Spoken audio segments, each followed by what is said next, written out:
Good evening and welcome to another episode of My Fiber Fun.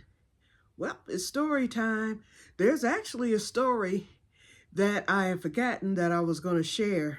In fact, I plan to share the same story on my Facebook page and I'll share it here. And it's actually in commemoration of last year's April 8th total solar eclipse. Listen, I was able to view the eclipse and I want to tell my story of what I felt about it, what I experienced, the whole 9 yards. And this will not be an hour-long video. I'm letting you know now. Anyway, I've had a year to gather my thoughts because I will say it is a life-changing experience. If you have not ever viewed the totality of a solar eclipse, I urge you, if you're alive in 2044, to please get thee to the path of totality. The next eclipse is scheduled to hit the U.S. in 2044. I forget what month. I believe it's going to be in August. I'm not sure, so look it up. But it's going to stretch the path of totality. The next time will be stretching from California to Florida. And so if you are alive and well at that time, I urge you, I beg of you to please go and view a total solar eclipse. The other thing I like to say too is that you hear about these percentages with an eclipse. They say, if you get a partial, you're only going to get, so many percentages, and it goes all the way up to 99. Well, Michigan last year was scheduled to get only 99% of the total eclipse. And so I had asked my sister a year before because, believe me, I booked the hotel a year in advance because I said, this is finally my chance to see one. I missed 2017's. I would have gotten to that one somewhere, but because I was caring for my mother at the time, I could not go. And so I knew that another one was coming up, and I said, well, regardless, I'm getting to that one. And so I figured by 2024, I said, if, she's not deceased by that time, which she happened to be, unfortunately, I said, then I have plenty of time to make arrangements to where I can at least get to Ohio to see the eclipse because I knew that it would be closer in. I think the closest one to me in 2017 was in St. Louis. So that was quite far. But I knew that within 55 miles, I would be in the path of totality for this one, so I could have easily gotten to it if my mother was still alive. The only thing that would have stopped me is if she would have been in the process of death at that time. And so, but, that's water over the bridge because she died in 2020. Anyway, they talk about percentages. And so when I asked my sister if she would drive me, although I would have driven myself if I had to, I asked her if she would drive me. She was like, why do you want to go all the way to Ohio when we're getting 99%? You're going to see the eclipse. I was like, Sherry, I keep hearing that once you get to 99%, percentages stop at that moment. And that is true. Don't let those scientists fool you. See, they trick people by saying 99% versus totality. You never hear them say 100, and there's a reason for that. But people automatically assume, oh, it's only a 1% difference. No, no, no. I'm telling you. Mark my words. Percentiles end once you go into totality. You have whatever your percentage is, and then totality. So once you get to 99%, what you are doing is peaking at the last second before what I have called and named the celestial dance occurs. And so this is how I describe the eclipse. First of all, you're going through your whole, spiel of waiting for it to arrive. Of course, you're looking through your glasses and everything. That's what we all did. And I went to Toledo, Ohio. That's where my sister and I went. I got on my sister's nerves. She kept threatening not to go. I was like, okay, don't go. I'm getting there. And so if I would have had to walk, I was getting there, okay? But anyway, I got on her nerves because that's all I talked about. And those of you on my other page know I talked about that eclipse constantly until it occurred finally.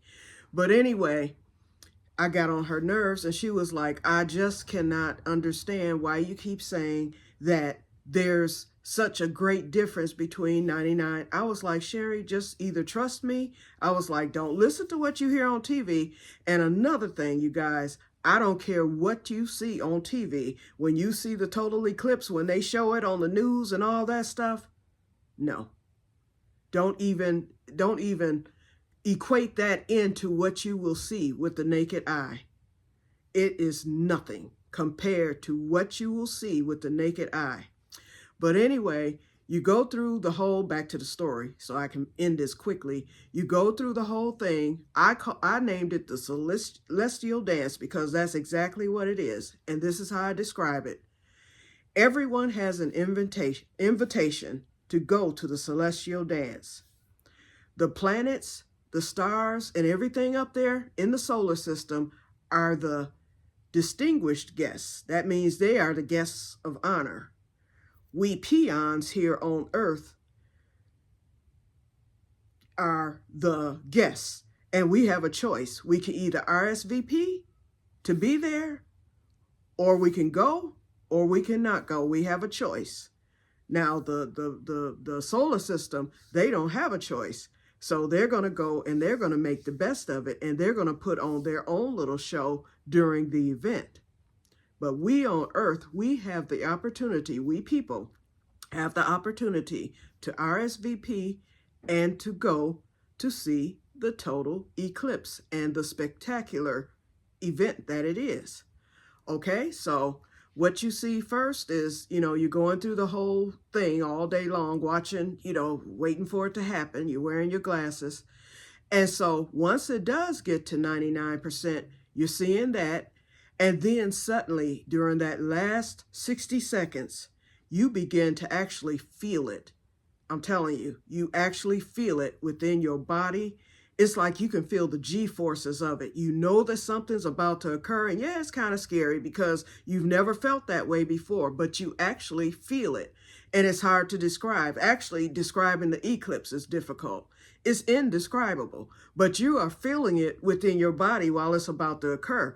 You're breathing, of course, your heart's beating fast because it's about to happen, but you're taking breaths. You're looking at what's happening. It starts to grow darker. The lights come on, the birds, the critters, and everything goes silent. And even the crickets during the totality period, even they are silent. Then they start chirping again as we're coming out of totality. The birds, they find their spot. It's as if they know that it's about to happen. It's not because it's happening that they do what they do. They start doing what they have to do minutes before. You see those birds go and perch into a tree. They're not flying around or anything. They know that something's about to occur. It's likened to an earthquake, how animals react right before the earthquake hit. Maybe a minute before, you see them start doing weird things, and then suddenly it happens. This is how that part happened. In the meantime, we're feeling it, and then we're oohing and ahhing because it's getting darker by the second. And it's kind of scary, like I say, because you're not used to this happening during the daytime. Then the moment of truth. For those who stay in the 99%, that's all they see. And it's beautiful. I'm quite sure seeing an eclipse at 99% is beautiful. I've never seen one at 99%, but I'm quite sure it's beautiful. In fact, people kept telling me, well, I saw 99% of it and it was spectacular. And I was like, you haven't seen anything. You saw 99% of it. But once you get to totality, which is what most people think is 100%, but nope, it's not. Once you get to totality, the curtain lowers. So those on the other side who didn't come to the path of totality, they're not going to see any more. We get to see the big thing, the big event, the celestial dance, as I call it. That moon and that sun comes together. And the first thing that happens is you notice that the planets and the stars come out. And so they're in a row. They're already seated in their guest of honor seats. And then we're down here on earth watching. So we're looking at the guests of honor up there. And then you see the sun and the moon begin to come together. And when they come together, it's black. You don't see anything. Then all of a sudden you hear and you see it go swoosh. You hear a swoosh sound coming from right up there in the heavens. And then when it goes swoosh, you see the corona of the sun pop out. And then you're still not seeing the moon. You're just seeing the corona of the sun. And then all of a sudden the moon appears and they're intertwined together as if they're dancing. And it is the most beautiful sight. And they say that the naked eye, some people see it differently. And I saw that question posed after the eclipse. Someone said, what color did you see when you watched the eclipse? Did you see the moon as dark, black with the craters, or did you see the moon as a silvery color? It was like half and half. I saw the moon as a silvery color. And when I say silver, not like, what we normally see with the moon, it was a well-lit, like polished silver look. You could see every crater. It looked as if the moon was right in front of your face. That's just how close it was to the earth. It's the biggest moon you will ever see in your life. And then you can see that corona of the sun right, with it. It was just spectacular and it was beautiful. That's the only way I can describe it. And then once it's over with, we had 1 minute and 53 seconds, but I swear it went longer because I recorded it. And when I look at my recording of the eclipse, it went about 2 minutes and 53 seconds or close to it. It went well over 1 minute and 53 seconds. And it was almost hard to watch because you're looking at this. Then you want to look at people around you to see what they're thinking. Everybody was just screaming. Then it got real quiet. We just all soaked it in. It was just absolutely stunning. And then we were at the Science Center in Toledo. And so the science guy was explaining everything that was happening. We were able to see the Bailey's beads. We saw the diamond ring and all that. And then when we started coming out of totality, we saw the diamond ring. And he said, this is the part where you put your glasses back on. And so that's what we did. And so we were still able to watch it with our glasses on as it came out of totality. And it lightened up so quickly after that. Within, I would say, 30 seconds, it was bright again, although we were only seeing 99% of the sun. I mean, not 99%, but we were only seeing like 1% of the sun, but it still lit it up enough to where the birds came back out. We could see it just looked kind of shadowy. And everybody, we clapped when it was all over and done with. But everybody, after we applauded what we had just seen, we all just kind of sat there quietly wondering, did we actually just see that? Or did we dream it? Did we pass out and we're just now waking up? What? I was like, did I see what I saw? That was my question. And so I was down on the lower level because I had taken my scooter, because I knew it was going to be crowded. So I had my scooter and I knew I would have a seat. My sister and my cousin who joined us there from Detroit, she lived in Detroit, and at the last minute she decided to come, and she got there 30 minutes before totality. And some of my other cousins were supposed to come, and they decided at the last minute, no, we'll just stay and watch the 99%. And I understand that they now regret it. And so my cousin, she said, I made the last minute decision to come because you were so excited about it and I wanted to see your reaction. Well, they didn't see me and I didn't see them because they were up in the bleacher section because that was the only way they were going to get a good view. They went to the top of the bleacher section there at the Science Center, and we were outside, of course, and we had a beautiful day. It was 70 degrees. Now today, if this was eclipse day, we wouldn't see a thing. It's cold outside. It's been snowing all day. But last year, God opened up that sky for us. But anyway, we had the perfect day. And so I was down lower because I was on my scooter, but we had gotten there so early. I was parked in a spot where I knew no one could block me or anything. I knew I was seeing that eclipse, and I did. Anyway,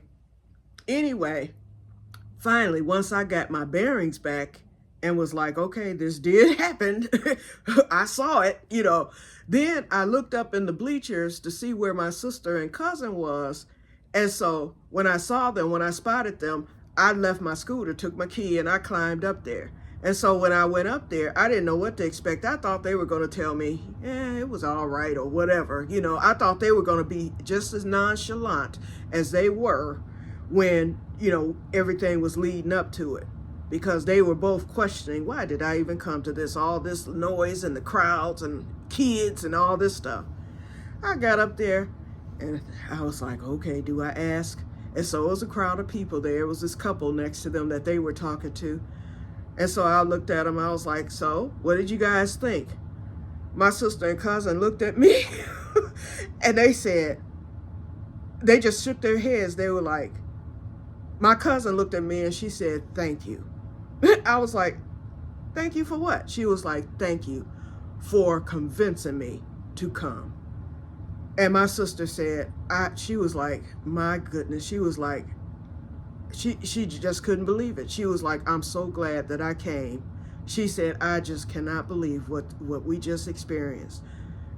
And my sister said, I am so glad that I did not decide to stay. I was like, if you had decided to stay behind, you would have seen 99%. And whatever I would have said to you afterwards, you would have just hem-hawed it. I said, you needed to see it for yourself.